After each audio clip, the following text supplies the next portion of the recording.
Hey there, this is Chelsea Brinkley. Welcome to the Work From Anywhere Chats with Experts series, where we get to chat with some experts and we ask them questions and they simply answer them for us. Today we're here with Shane Gibson, who is a CPA with Skyward Accounting.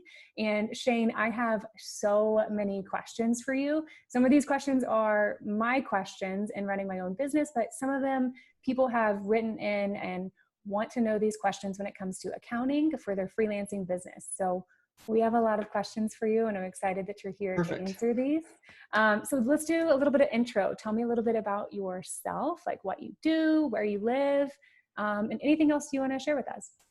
Yeah, awesome. So my name is Shane Gibson. I am a CPA, and I have been with Skyward Accounting. I started this company back in 2014, so running on 6 years. And honestly, it was started out of a desire for a different work life. I was working for CPA firms, doing a lot of work in a very traditional and kind of slow way. And so I wanted to start something that would implement new systems and just let me be more free to do other things and to travel and to serve companies better. And so Skyward was launched in 2014. We service primarily creative agencies and nonprofits.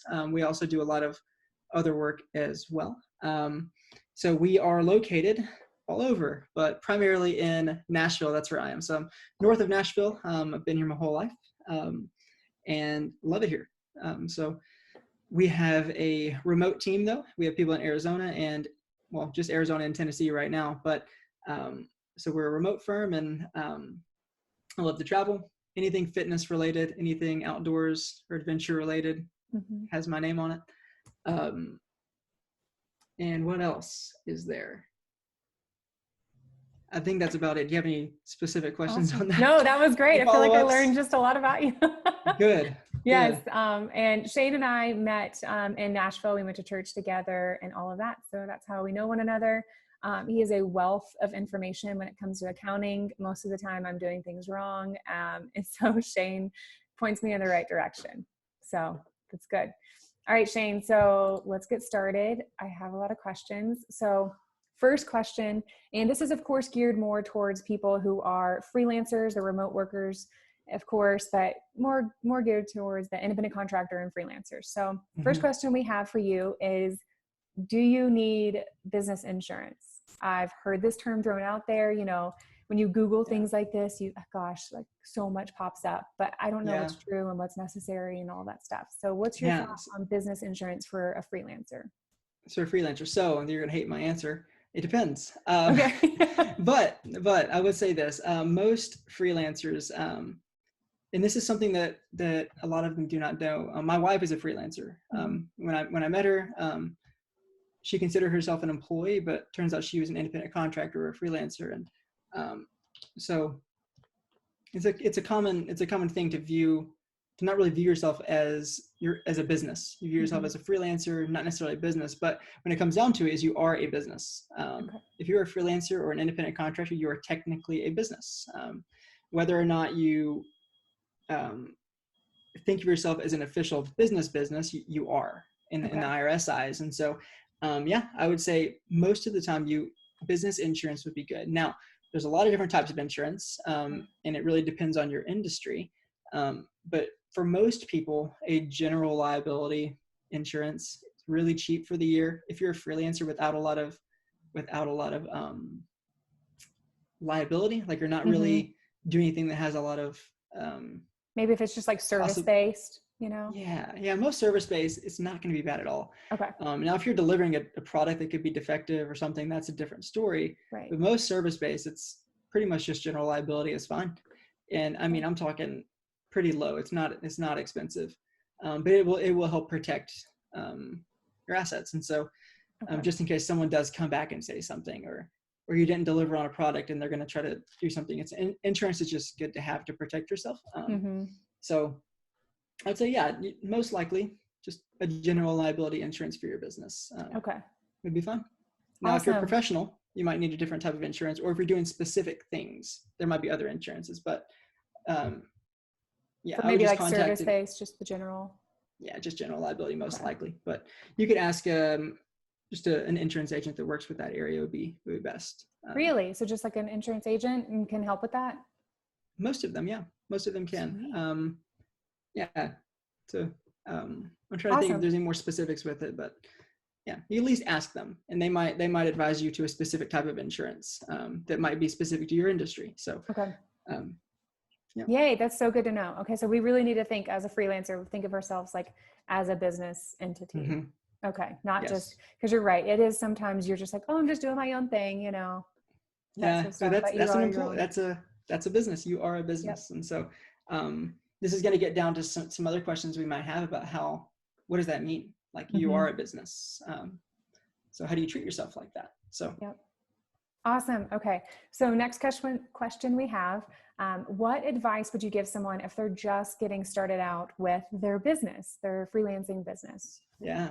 So I'm just going to continue off what I was just talking about. Good. So, that's great. Yeah, one of the big things we see, and we see this a lot, is it coming after the fact of people doing things, and like I said, they don't think of themselves as a business, and so there's a lot of things they didn't know were required. Like an example, like maybe business insurance would be really helpful, or maybe where you actually need a business license in your county. But you wouldn't think you would because you're not really a business. You're not selling anything except for your service, but you are a business. And so really treating yourself like a business. And what I usually advise on this is acting like it is a business is really important. So this goes in line with having a business bank account, for example. I know a lot of freelancers don't really find it necessary or think they need to because they just view it as they're paying me like payroll. But really going to be better for you if you would have a separate business bank account and a separate EIN. EIN is what's that? It's an EIN. It is a employer identification number. If you want to get into the boringness of it, it's an IRS identification number. Okay. That basically the IRS will tie to your business, and so you'll need one in order to open up a separate business bank account. So you can open it under your business freelance name instead of your personal name and your social security number. So you can use the EIN to open up a bank account instead of your social, which is good.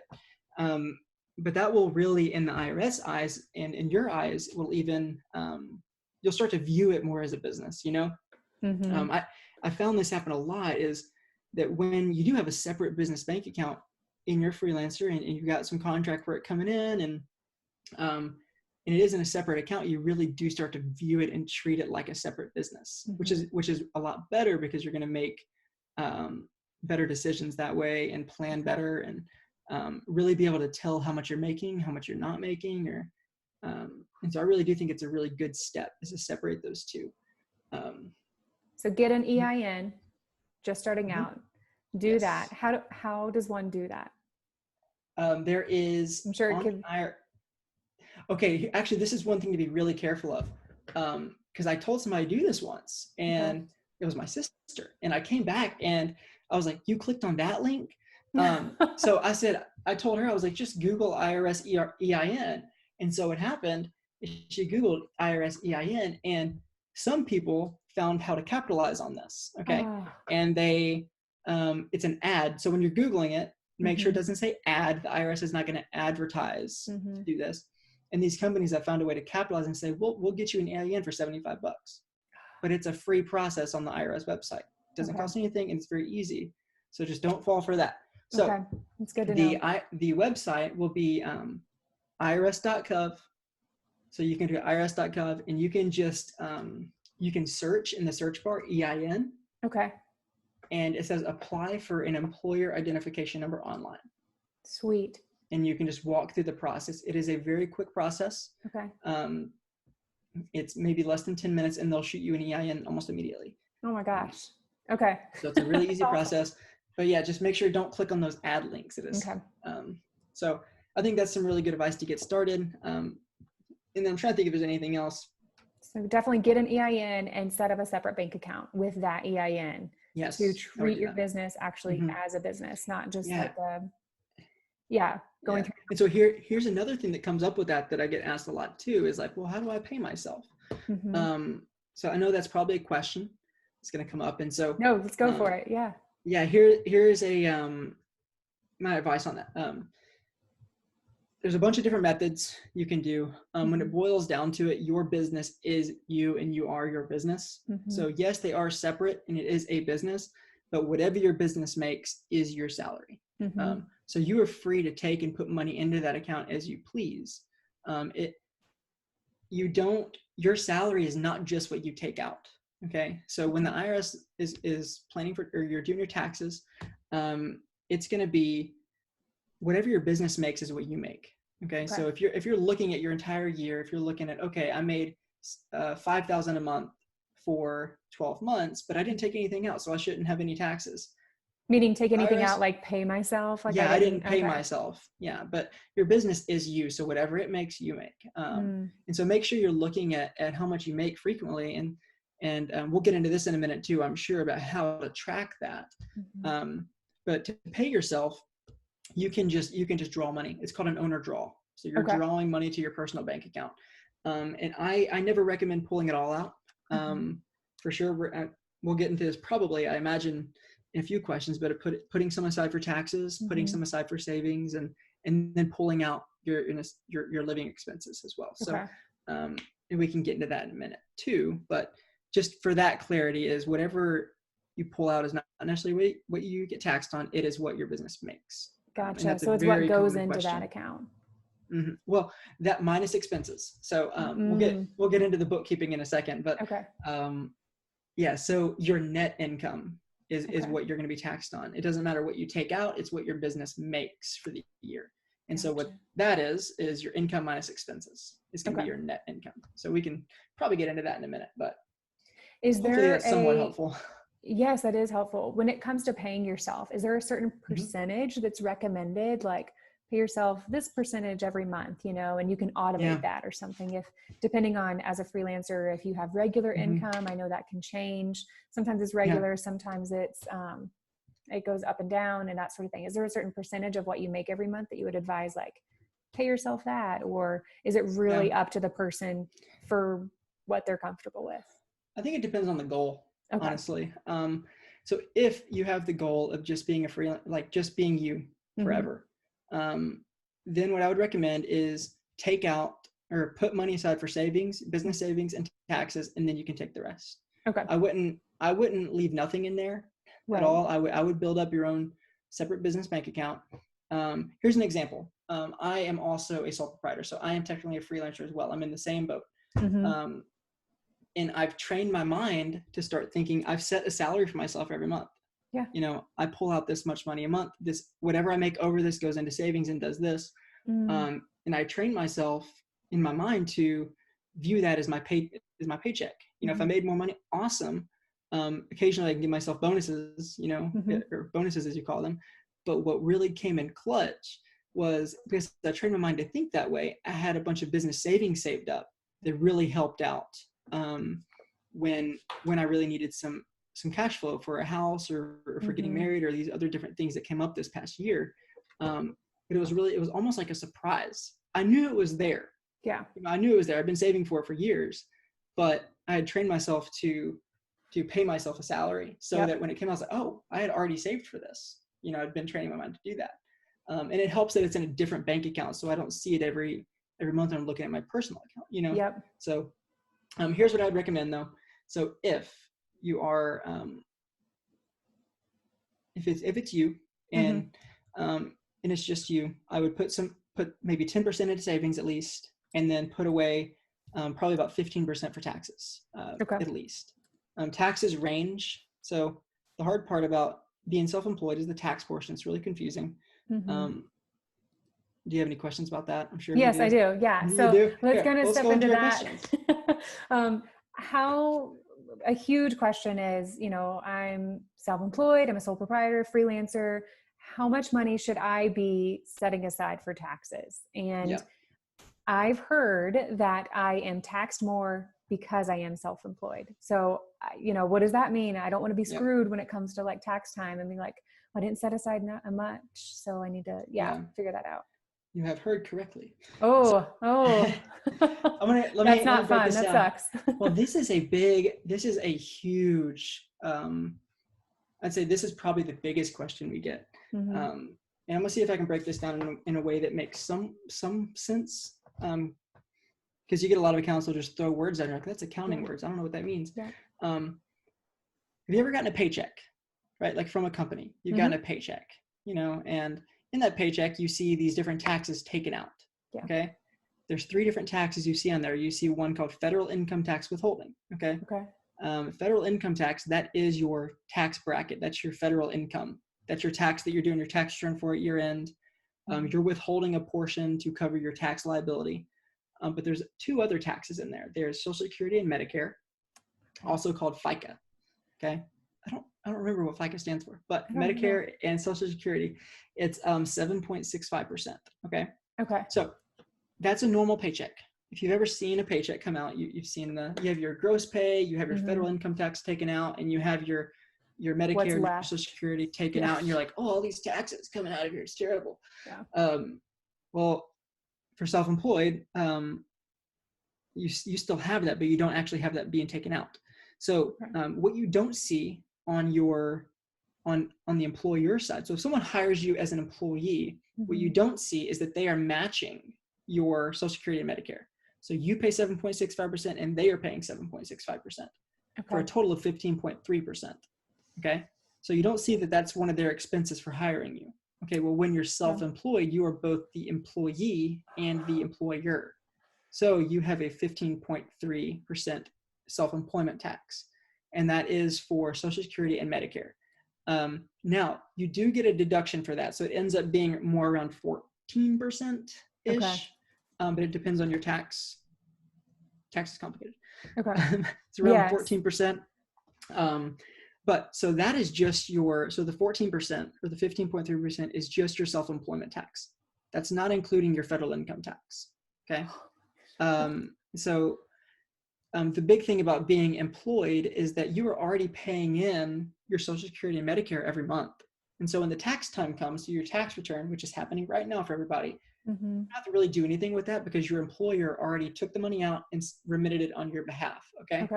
Well, being self-employed, most people don't know to pay that money in. And so they get hit with an extra 15% tax on their self-employed income at year end. And it's usually bigger than the federal income tax. So it sounds bad, but it's not much different than being employed. You're seeing it all at once rather than it being taken out every paycheck.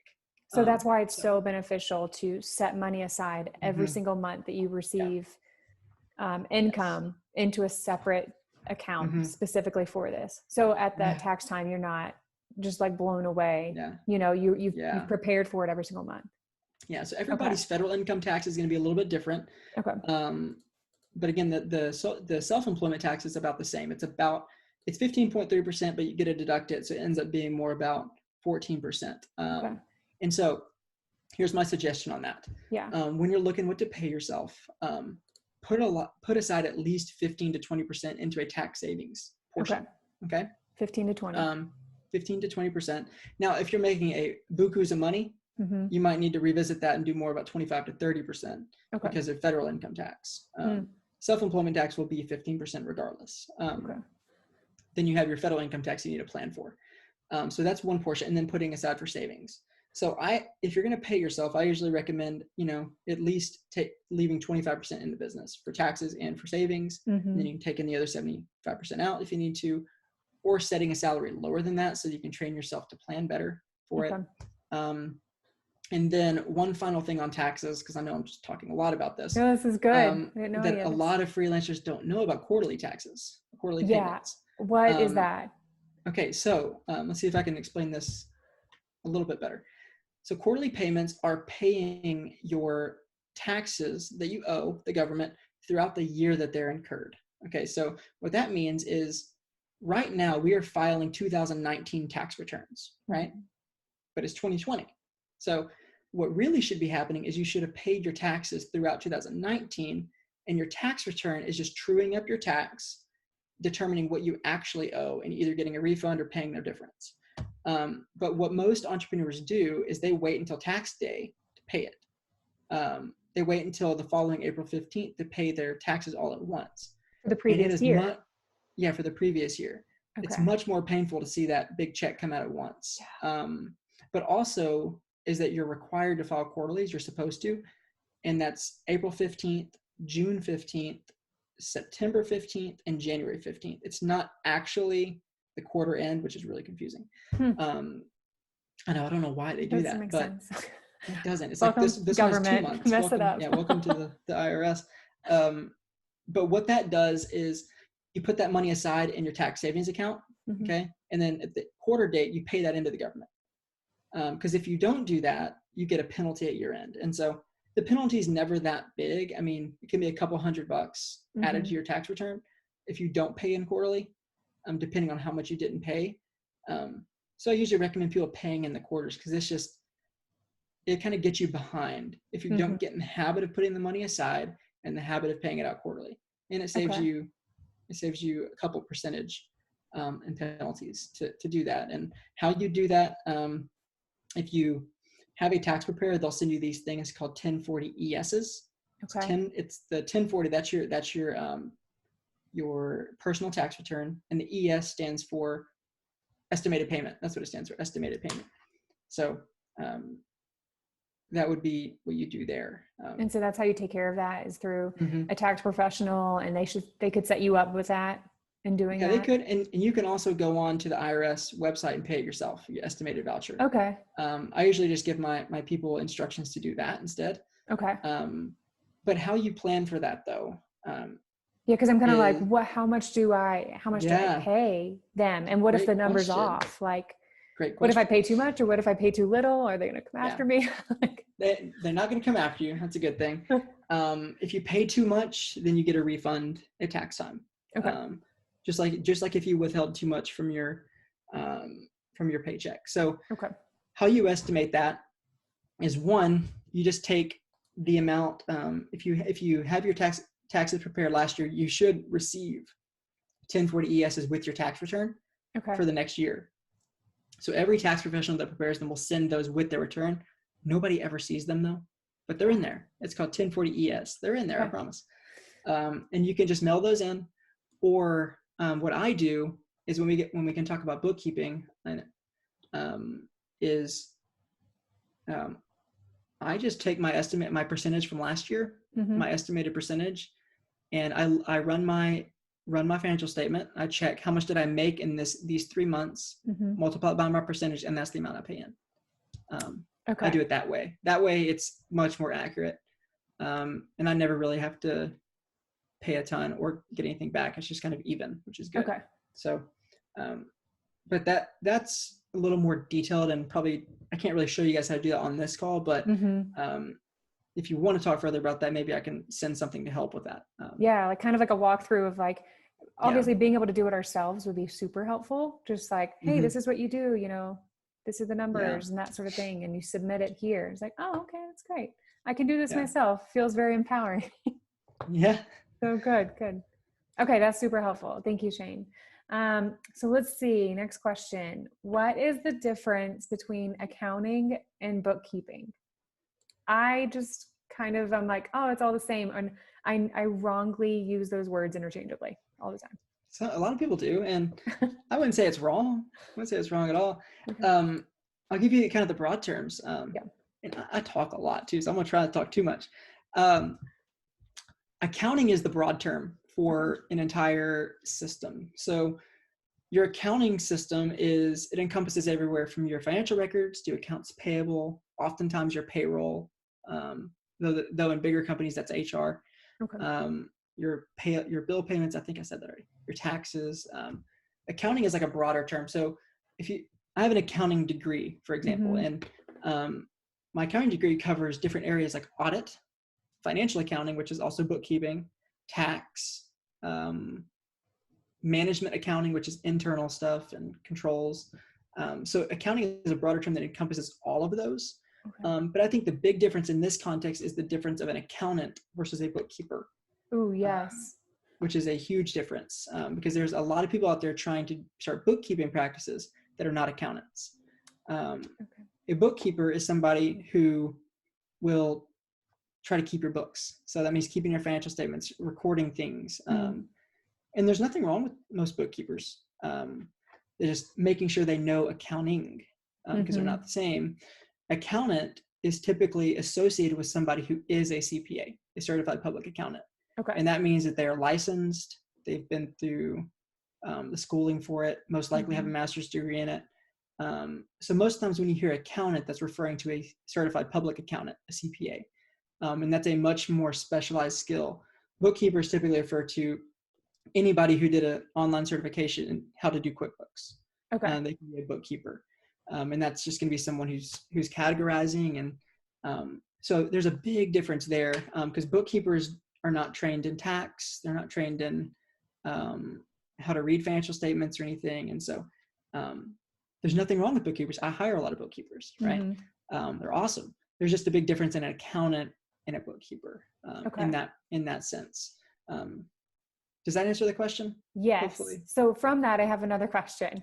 So if I wanted to keep my financials like clean and up to date and all of that, is that something that I need to hire a bookkeeper or an accountant to do? Or is that something that I can do myself as a freelancer? Like, can I keep my financials up to date and can I do this myself or do I really need to hire someone? You're gonna hate this answer. It depends. No. So most of the time for freelancers, you don't need to hire a full-on CPA. Like you're not gonna want to hire me monthly to do the bookkeeping.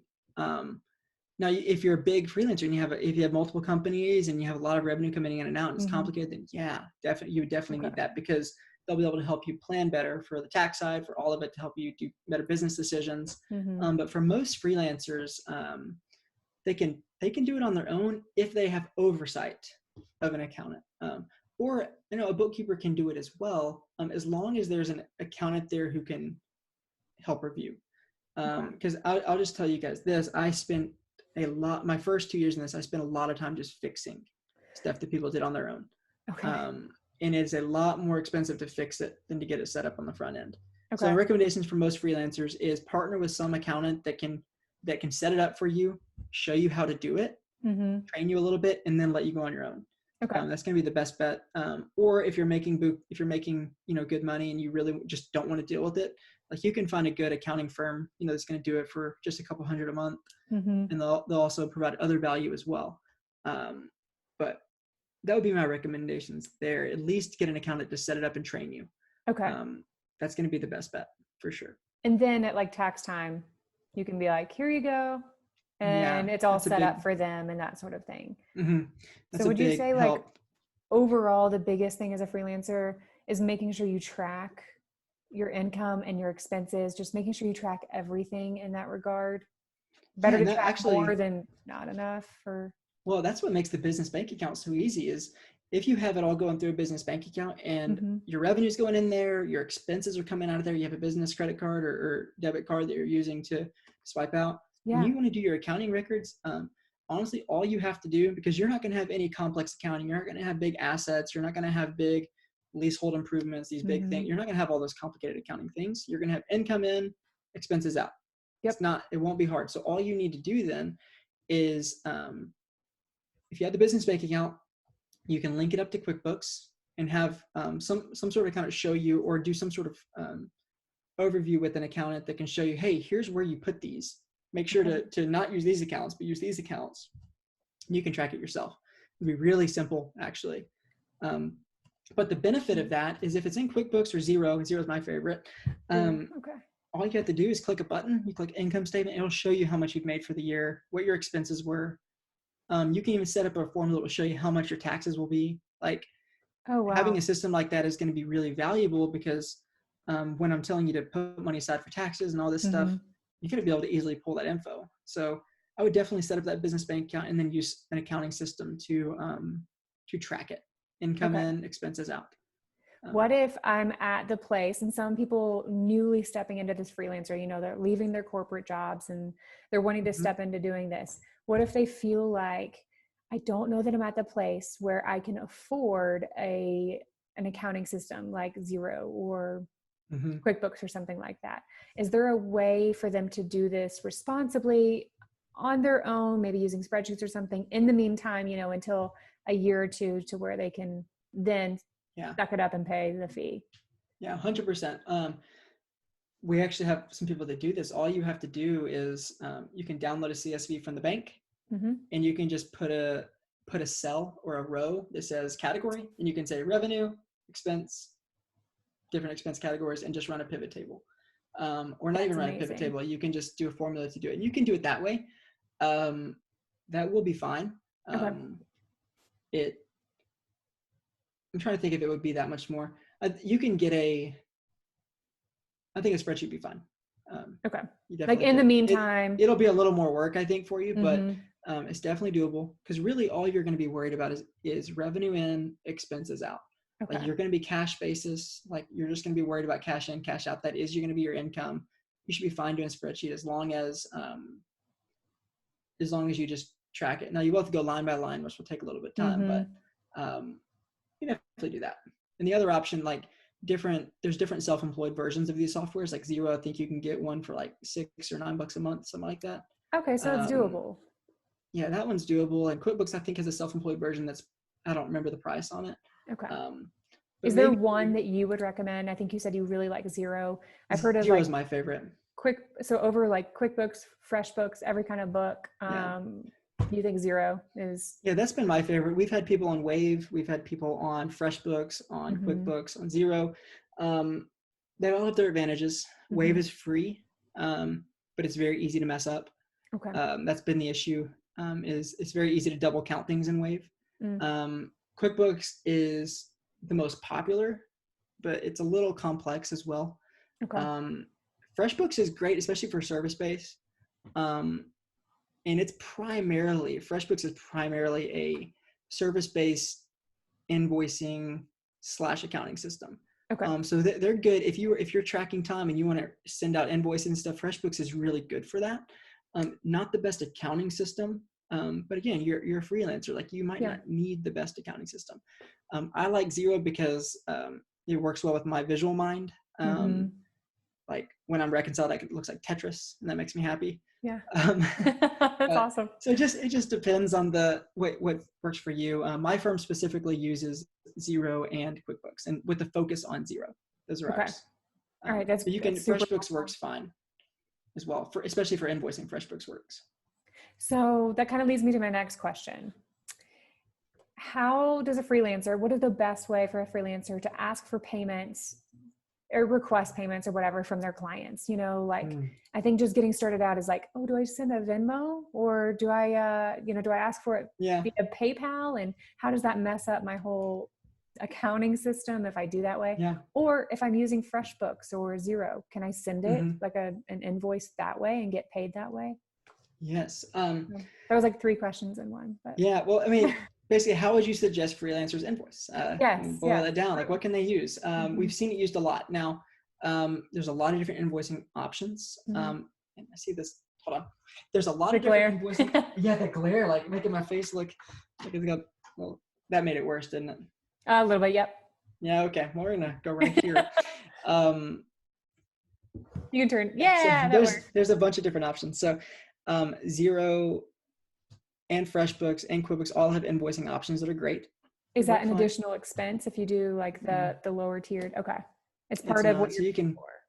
Yeah, you can send invoices, and then they typically will team up with Stripe to accept credit card payments, or you can team up with Go Cardless or something for ACH payments. Now, you can also, the Wave actually has free payment integrated, and that's why a lot of people use it. It works pretty well with that. You can definitely use PayPal. A lot of people do use PayPal, and that's okay. You can send invoices through PayPal as well. Most of these small businesses that I work with will use Square in a lot of ways. But if these are freelancers, primarily, you're just going to want to send an invoice for your time and accept credit card or ACH payment. PayPal is probably one of the easiest. You're definitely okay doing that.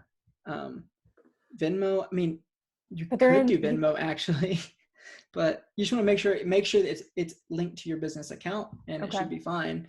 But the way I always recommend it, if you can, and if you have, a little bit of income coming in, is do it through the accounting system, like use Xero, create an invoice, send it. They can click pay now, pay through Stripe. Makes it easy for everybody. Yeah, if you get to that point, I think that's a really good way. Or if you have the money for FreshBooks or something, that's fine as well. They have really good invoicing, and QuickBooks does as well. So I think when you're just starting, you can definitely accept payments through PayPal or Venmo, whatever's cheap, and it depends on how much is coming in and out as well. If you're getting to the point where you're starting to send pretty bigger invoices, then I would say definitely try to, even for the sake of professionalizing it, for your clients, to make it look, I don't want to say legit. Yeah. But yeah, looking more legit. Yeah. I'd go through something like QuickBooks or Xero, because they'll put your branding on there.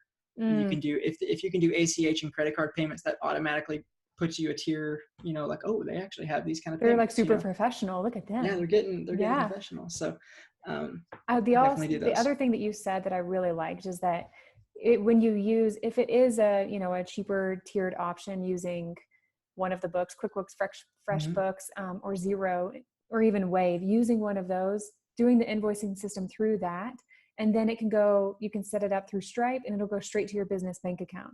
So there's nothing like, oh, I need to move it from here to there, and I received it in PayPal, but it went to my personal checking. So let me move it to my, that just gets really confusing, and you may forget to move that over, and just kind of messes up everything. So I feel like that $10 a month, that's not a big deal if you're making a little bit. So, and you can, Stripe integrates with most of these as well, and it's free to do it. They charge per credit card transaction, but makes it really easy to integrate, and it's free to sign up. I have a Stripe, I use it. But yeah, most of these will integrate with the accounting system, and it's, even PayPal is free except for the credit card transactions, but it'll also link with the accounting system. That's the good thing about these systems now, is they'll link with your invoices, because there's a lot of freelancers that they'll make a Word document, send over the Word document, and which is fine. It works fine. If you're going to do that though, make sure to print to PDF first. Yes. So it doesn't get changed. Yeah. And so that's fine. Like in the very beginning, once you're just getting your footing in place and figuring this whole remote world out. But I think like as soon as you have a little bit of income, it sounds like the easiest thing to do is like switch over to a system. It's going to make your life so much easier. Less manual work is what it sounds Chasing like. down payments, down manual invoice payments is so time consuming. Yeah. Where you can, I want to be very clear, there's nothing wrong with sending a PDF and getting a check. I think that's fine. It works fine. Just know there's extra work involved of trying to collect that payment. Yes. I found for myself, it's worth the extra little ACH fee in order to just get payment faster, because people can just click a button and pay rather than writing a check, mailing it. And so just getting paid faster is worth it to me. Yeah, absolutely. So we stopped accepting checks for that reason, is I'll take the expense in order to get it faster. So. Awesome. That was so helpful. There. Yeah. Gosh, that was really good. Okay. I just talked so long. Well, I'm over here like all I have to do is ask a question. I've got all these glares on me because the sun's going down over here in Nashville. Oh, no, it's totally fine. I'm asking like one-liner questions and, hey, say all the things. I'm literally saying all the things. It's good. Brain dumping everything. It's great. It's stuff we don't know. It's stuff like I don't know how to do. And now I'm looking at my business and I'm like, I really need to get my crap together. You just say the same thing. And I think that's one encouragement though in all this is like pretty much every freelancer, every entrepreneur, everybody that's going self-employed has these exact same things. Yeah. You all are in the beginning stages. You all have to go through the start. Yeah. Everybody's gone through it, and it's just what we've seen a lot of it, and so those are our recommendations. I don't want to say they're the only ones, but that's just what we usually advise. That's amazing. All right. So do you have any, I don't have any other questions for you. As of right now, I'm sure after the call I'll be like, wait, what do I do about this? And then maybe I can ping you, but do you have any last words of wisdom for us just getting started out and moving this direction of being a freelancer? Anything you would say from our conversation, make sure you do this or etc. Anything you got? Just thinking through this. This won't be accounting related, I guess. Just because I was in the starting boat 6 years ago, right? Like I left a corporate job, working at a CPA firm to start this. There was some fear, there were some unknowns. So just encouragement in that, and that there is a lot of unknowns. Just know that there are a lot of people doing the exact same thing. But here's my 6 years words of wisdom is you don't always have to take the bad work. That's going to be my words of wisdom right there is evaluate your work. There's a book called The Pumpkin Plan that I went through recently and I loved it. It's about niching and picking your market and really picking who you want to work with. Okay. I've seen a lot of this happen in the past few years of really picking work for the sake of growth that ends up taking away more than it does giving. So sometimes you'll have to take bad work. Sometimes you will to make ends meet, and that's fine. But you don't always have to take it. So my recommendation is read The Pumpkin Plan. That's my words of wisdom. It's about niching, about how to choose your market, how to choose your customers, and how to really find your sweet spot. I love because that. what I've learned, you can't be everything. It's really easy to say yes, especially in the beginning, to everything, to get your mind out there. And sometimes that's okay to get your name out there. But what happens when you continuously say these things is you slowly lose boundaries, you slowly lose the sweet spot, and you slowly start realizing that, wow, I've taken all this work that wasn't what I wanted to do. So just words of wisdom from what I've learned in the past 2 years. That's amazing. That is really, really, really helpful, because I think people in the beginning, they're just starting out. They're like, I'll just take whatever I can get, I'll just take it all. And there are seasons, where you do have to do that. And we've all been there, but there's also just make sure not to lose what you really want to do, I think. Yeah. Put evaluation points in there, or like something on your calendar 3 months from now, just to evaluate, hey, have I taken on too much of this work that wasn't what I wanted to do? Because you'll go through seasons where you need to hit, you gotta provide, or you gotta pay for your family, you gotta do this stuff, and that's okay. Just evaluate it. And that's just personal experience in the past few years from running a remote accounting firm. I will say, just from my perspective, that's so true, because I have had clients that just can really drain you, and then you ask yourself, like, I'm being paid just only a little bit for this, and it's not really what I want to do, and it's completely draining and exhausting. Like, I really need to reevaluate what my niche is. And it's hard to say no. Like, once you're in that boat, once you get in the habit of saying yes all the time, it's really hard to start saying no. It is. And so just something to think about when you're going into it is sometimes you'll take it, but just make sure you put some evaluation points in there of like, hey, like, am I really achieving what I was going out to? And you can even, honestly, if you have an accounting system, you can actually, like, tag your different clients in different areas to see which areas are bringing in, like, putting them, these are the A-list clients revenue, B-list, C-list, and evaluate that. And once your A-list clients hit a certain number, it's like, okay, now I got to get rid of the C-list, Ooh, that's amazing. Different way. Yeah, I just did that. So really freeing feeling. Yeah. So, that's incredible. Just other values of accounting that are outside of the compliance. There's like a wealth of knowledge that CPAs can provide outside of just compliance.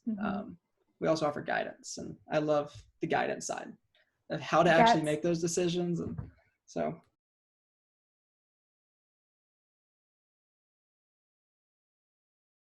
Okay, so you can find us on skywardaccounting.com. You can join our mailing list there. We'll be sending out information in different areas there that can help you. And we're going to be launching some other things soon that we think you guys will love.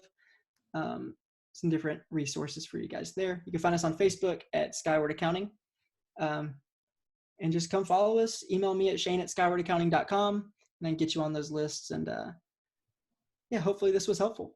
Yes, this was amazing. Thank you so much, Shane, for your time and your expertise and teaching us how to do things right in the accounting world.